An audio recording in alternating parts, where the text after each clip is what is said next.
اللہ تعالیٰ نے سرکار مجدد صاحب کو بڑے بڑے مقامات عطا فرمائے، بہت بلندیاں عطا فرمائی، بہت عروج دیا، آپ کی رفعت کو بہت بلند فرمایا، عظمت کو بہت بلند فرمایا، اتنا بلند اتنا بلند اتنا بلند فرمایا۔ اللہ تبارک و تعالیٰ نے اتنا اپنا قرب عطا فرمایا کہ بیٹھے تو تھے سرہند کی زمین پر، لیکن جب چاہتے تھے آپ جنت کا نظارہ فرما لیا کرتے تھے۔ سبحان اللہ۔ اور اتنا علم کہ جب حروف مقطعات کا ہی علم عطا فرما دیا تو اب کون سا علم آپ سے باقی رہ گیا؟ کون سا علم آپ سے بچ گیا؟ کون سا علم ایسا ہے کہ جو آپ کو نہ دیا گیا ہوگا؟ ایسا مخصوص علم یہ جب عطا کر دیا گیا تو اب تو کچھ باقی بھی نہ رہا، یہ سب کچھ عطا کر دیا، سارے علوم آپ کے سینے میں اتار دیے گئے، اور تربیت ایسی تربیت کہ آپ کی تربیت براہ راست رسول پاک صلی اللہ تعالی علیہ وسلم نے فرمائی۔ اور سرکار مجدد الفسانی کی وہ ذات کہ آپ کے کان میں جو اذان دی گئی آپ کی ولادت کے بعد میں، وہ خود رسول اکرم صلی اللہ تعالی علیہ وسلم نے دی۔ سبحان اللہ سبحان اللہ۔ سرکار مجدد الفسانی کی وہ ذات کہ جب آپ کو خلعت قیومیت پہنائی گئی تو رسول پاک صلی اللہ تعالی علیہ وسلم آپ کے پاس تشریف لائے اور اپنے دستے مبارک سے آپ کے سر مبارک پر آپ نے یعنی حضور پاک نے صافہ باندھا اور مقام قیومیت کی مبارکباد عطا فرمائی۔ سبحان اللہ۔ یہ سرکار مجدد الفسانی رضی اللہ تعالی کہ جب آپ کو مقام تجدید الفسانی عطا کیا گیا تو رسول پاک صلی اللہ تعالی علیہ وسلم نے سرکار مجدد پاک کے لیے دفتر میں لکھ دیا مجدد الفسانی۔ سب سے پہلے حضور نے آپ کو مجدد الفسانی کہا۔ سبحان اللہ۔ یہ سرکار مجدد الفسانی دنیا کے تمام اولیاء کرام، بڑے بڑے عظیم اولیاء کرام ہم سب کے غلام ہیں، تمام خطبہ، نجبہ، بدلہ، اغواس، بڑے بڑے اولیاء کرام، تمام علماء، اولیاء، تمام لوگ کعبہ شریف کے دیدار کے لیے کہاں جاتے ہیں؟ مکہ شریف۔ کعبے کے دیدار کے لیے مکہ شریف جاتے ہیں، اور سرکار مجدد الفسانی کی ذات کو اللہ نے اتنا بلند فرمایا، ایسی رفعت عطا فرمائی، اللہ نے ایسا کرام خاص فرمایا کہ کعبہ عالم روحانیت میں خود شہر مکہ سے چل کر سرہند شریف آپ کے دیدار کے لیے آئے۔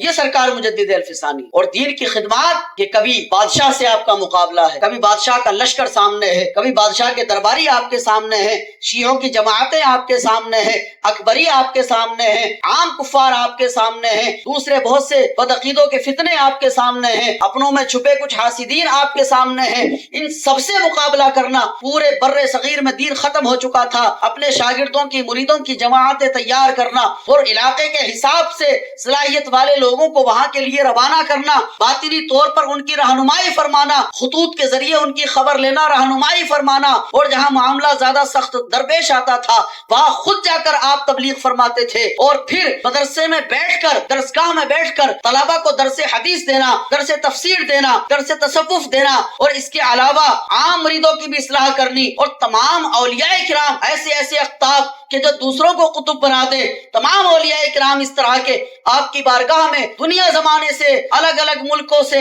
الگ الگ شہروں سے چل کر آپ کی بارگاہ میں حاضر ہو کر تربیت حاصل کرتے تھے۔ خاص وقت میں، خاص محفل میں، الگ الگ موقعوں پر ان کی بھی تربیت فرمانی اور تمام مریدوں کا بھی خیال رکھنا، سارے مریدوں کو خط بھی لکھنا، کتابیں بھی لکھنی، اور اس کے باوجود پھر مریدوں کو عام محفلوں میں اس قدر فیض عطا کرنا کہ فجر کے بعد بھی عام محفل، ظہر کے بعد بھی محفل، مغرب کے بعد بھی محفل، سب کے لیے دعائیں بھی کرنی، سب کے خط بھی پڑھ لی، اتنے کام کو آپ انجام دیتے تھے، اور اس کے بعد بھی آپ یہ سمجھتے تھے کہ جس طریقے سے مجھے دین کی خدمت انجام دینی چاہیے اس طرح ادا نہیں ہو رہی۔ اتنے سب کچھ کے بعد بتائیے آج کا کوئی پیر ایسا ہے جسے اتنے کام ہوں گے؟ آپ کی نظر میں ہے کوئی ایسا پیر کہ جسے ایک وقت میں اتنے کام ہوں گے؟ کہ مقابلے پہ بادشاہ بھی ہے، بادشاہ کے درباری بھی ہیں، علماء سو بھی ہیں، بادشاہ کا لشکر بھی ہے، 14 جماعتیں بیک وقت آپ کے مقابلے پر شیعوں کی تھی، اس کے علاوہ پھر دوسرے فرقے بھی آپ کے سامنے تھے، اور پھر اپنوں میں چھپے حاسدین بھی آپ کے مقابلے پر تھے، اور اس کے ساتھ مدرسے میں بھی پڑھانا، لوگوں کی تربیت بھی کرنی، تنظیمیں بھی جماعتیں بنا کر کے لوگوں کو جگہ جگہ بھیجنا، خود بھی ادھر ادھر کے سفر کرنا،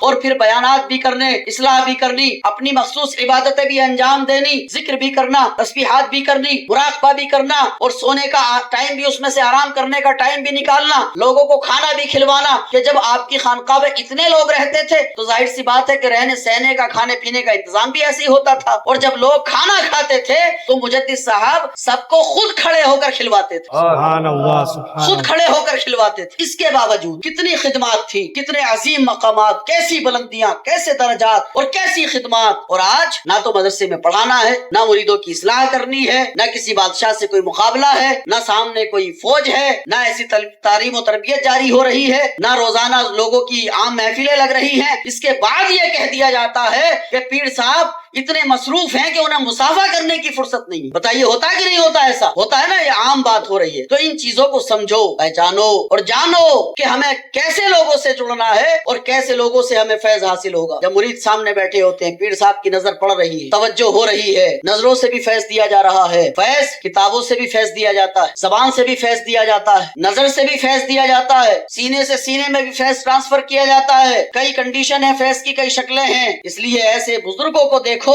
کہ جو ہر طرح سے ہماری رہنمائی کر سکے، اور اگر ایسے بزرگ مل جائیں اور ان کے دامن سے ہم وابستہ ہو جائیں، اس کے بعد بھی اگر ہم خالی رہ جائیں تو ہم سب سے بڑے بے وقوف ہیں۔ پھر ہماری مثال ایسے ہے کہ دریا سامنے ہے، پانی چل رہا ہے، پانی صاف و پاک ہے، ہم دریا کے قریب میں ہیں، اس کے بعد بھی پیاسے ہیں۔ تو پھر ایسے شخص سے بڑا بے وقوف کون ہو سکتا ہے؟ اس سے زیادہ محروم کون ہو سکتا ہے؟ اور دریا تو اپنی روانی میں ہے، پانی تو بہ رہا ہے، چل رہا ہے۔ اب یہ اس سے لینے والے کے اوپر ہے کہ کوئی گلاس میں پانی لے لیتا ہے، کوئی بوتل میں بھر لیتا ہے، کوئی جگ سے لے لیتا ہے، کوئی بالٹی بھر کے لے جاتا ہے، کوئی پورا غوطہ لگا دیتا ہے۔ بہرحال دریا تو اپنا کام برابر کر رہا ہے، اب یہ لینے والے کی کیپیسٹی پر ہے کہ وہ کتنا لے لیتا ہے۔ اسی طریقے سے بزرگوں کی بارگاہیں، ہمارے مرشد کا در، یہ وہ در ہے کہ جہاں سے فیض کا چشمہ جاری ہے، فیض لٹ رہا ہے، بانٹا جا رہا ہے، دیا جا رہا ہے۔ اب یہ مرید کے اوپر ہے کہ اس کی طاقت کے اوپر ہے کہ کون کتنا لے، کون کتنا لے۔ اور یہ رزق جو ہم کھا رہے ہیں، جو بھی رزق ہے، علم ہے،